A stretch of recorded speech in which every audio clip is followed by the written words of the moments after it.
Hello, thank you, Claire, for that introduction. Again, my name's Krista Caldwell, and I'm excited to share with you guys all how how I support the advancing inequity in OST today. So, a little quick snippet. I had to consolidate for today. This is a big training that I did for a bunch of directors, so I had to pick and choose what I put in it. So I wrote some notes, so bear with me as I can read through some things, but yeah, I'm excited to show you. So we can go to the next slide. All right, this is a QR code that I had embedded in my presentation. So if you scan that code, that takes you straight to the HEPA standards where you can look through it or keep it as a bookmark. Again, the HEPA standards are healthy eating and physical activity. According to Healthy Out of School Time Coalition, kids who eat healthier and move more perform better in school. Studies show that healthy kids get better grades, they attend school more often, and behave better in class. And also, after a good workout, we might feel better, or we drink lots of water, during the day. We feel better as well. And so this applies very well to kids. And what we have in South Dakota is a program called Fit Care, or FIT for short. And so it's a great concept to add to any school curriculum that I was encouraging people after school programs as well, especially after schools, to promote healthier kids and adults alike, because we tend to see that in school, they're not getting as much movement opportunities, or their recesses are cut short. Or I've noticed too that in schools, they don't have enough time to eat their lunches. So then they go and they eat a snack that's crackers or something. So it's promoting more healthy opportunities in the schools as well as after school. So this is the logo that we have, and at the bottom, that's the website that you could go to get more information about this as well. But this is our FIT program. And as you can see, there's four main concepts. We call those pillars. So it focuses on motivate your move, think your food. So it focuses on nutrition, recharge your energy, which is a pillar that helps with sleep and screen-free activities, and then move your body, which focuses on movement and healthy activities. The South Dakota Department of Health, in collaboration with the South Dakota Department of Social Services, supported the Fit Care. So they created FIT at Sanford in Sioux Falls, South Dakota, which is on the eastern part of the state. Which we provide training and technical assistance for childcare and OST programs. So this applies all across the board, but what I mainly focus on is getting it into the OST programs. The Fit Care program offers free training and supports to understand what influences our choices to be fit. It's a free online resource that anybody can access. So what makes it equitable is that even though I do trainings and whatnot for programs, anybody can go onto the website, parents, communities. It's a free resource. They can print off activities to do at home. It's just, check it out. There is so much on that website it's awesome. An additional component of this is for licensed or registered programs, OST programs, that we can work with their staff. And if they take the Ready, Set, Move training and the food training, they get free technical assistance. And then we also give them credit to take whatever kind of training they want. So here at my office, I mainly provide trainings for any kind of subject related to after school behavior, moving more activities, lesson planning. So we give them additional credits if they take mainly those two trainings, because it's a 4 training component. But if they mainly take those two, they get credit for anything that they want. So it's kind of a cool incentive purpose with that. And then what's great is that programs have been implementing a lot of the move activities in their after school programs for brain breaks. They love to do the brain breaks, get the kids moving, little quick things that they can do. I would really like to see it in the schools as well, but I love that the after schools are doing it.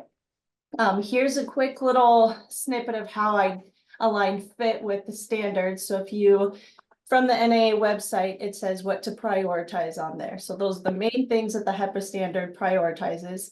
And then I put the pillars in with it. So if you see mood, that focuses on feelings, emotions, put you in a mood. Your mood influences your choices and it changes throughout the day. So that's kind of the focus.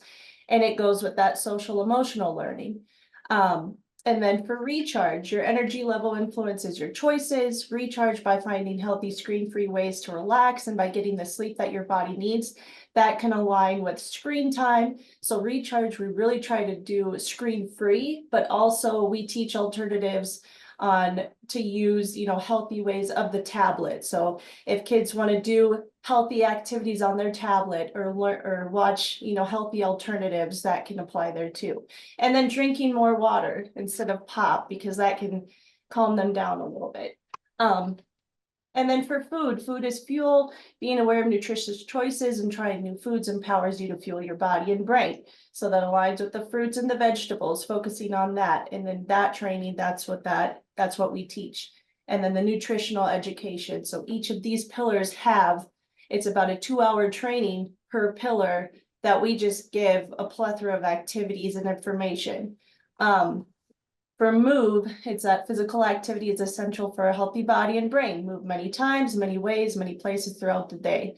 And that goes with physical activity and also screen time, because again, they could bring up a yoga thing for their class and do a group yoga section, or they could do like a whole workout or we have fun videos on that Fit Care as well. So that's kind of what I did. It was really easy to align our program to the NA HEPA standards. So if you guys already have a program in place that your state focuses on, just see how it can align there and then get a program, get something in place that just works. We can go to the next one.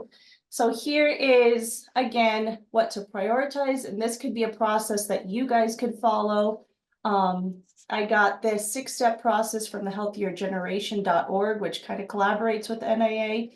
And so to start off with, you can build support. So convene a school wellness committee to plan and lead the implementation of the CDC Healthy Schools program in your school. So OST, if you're not directly in a school, you can still talk to the neighborhood school and see how they can collaborate with you in your program. This could be something that the PTA can help with, parents, put on additional health related events. OST family nights, we love family nights to focus on healthy concepts, to get the families involved and gain their support. Then you assess policies and practices. So assess the schools or programs that are completing an assessment to identify areas of improvement. So what can be improved? School lunches, maybe school lunches need help, snacks, food programs. How much recess time there is, and what if there's not enough recess time, what you can do during that recess time to, instead of just let the kids play around, how can you make it more intentional to support that healthy activity? Active games, implement certain times in school to incorporate additional physical activity. The move breaks. I need brain breaks during the day. I mean, we all do. We all need that time where we just got to get up and do something and recharge. And then develop an action plan. Develop a plan based on what's important and achievable in the community. What kind of partnerships do you want to develop? Who do you want to be involved? And then who do you want to lead this program? And then what goals do you want to accomplish? And then you can explore your resources. Explore and identify resources that can make it easier to implement the action plan. What kind of programs to adopt, grants to apply for, additions to curriculum. So we call FIT in addition to the curriculum. So we're not trying to go in and change what after school programs might already have. We're just saying this is something that can fit right in to their curriculum that already is. Or on the Fit Care website, they do have curriculums that teachers can just take, or that parents can take and follow, or anybody can just take and follow it. And then take action, implement your action plan for a healthier school and program environment. Create a healthier outlook on life for everyone. May in fact start with you and your program. Maybe, there isn't anything in your community. So it starts with you. What can you do to start it and spark that chain of events? Seeing the success of your program might intrigue other programs and schools to adopt what you've already accomplished. And then celebrate the success, acknowledge the small victories and the big successes along the way by organizing events locally or at the district level. Again, family nights are great to celebrate community events. Maybe local organizations you want to get involved. You know, we've got some here that it's the Strider. So we have Strider that hosts events for kids and so they get to move around on the bikes. And then we've got, you know, I'm sure you got farmers markets that can focus on the food aspect and then be more intentional about how that food is healthy. So just what resources can you pick to develop just a full plan? So really quick, a game that I really like to play with my after school program when I had it was, if you've heard of red light, green light, only it was food based. So instead of holding up a green for go or a red for stop, I would hold up like a cart of broccoli, which would be go. And then like the candy would be stop. So it was just fun. You can interchange that with different foods to make food more, you know, oh yeah, I wanna go. I wanna get going. I don't want to eat so much candy. So that was a fun game that my kids like to play. So you can do anything. Just think what all you could do. And then we'll go ahead and go to the last slide. All right, I always love to say a healthy body plus healthy mind equals a happy life. The more intentional we all can be, the better outcome the kids will have. What's great is that we can get involved as well. So I know it gets hard day to day when we're like, I don't have time or energy to go to the gym. Well, how intentional can we be doing these healthy activities with kids? You know, if we're modeling eating healthy and drinking healthy, if we're not on our phones all the time, you know, how can we model this for the children as well?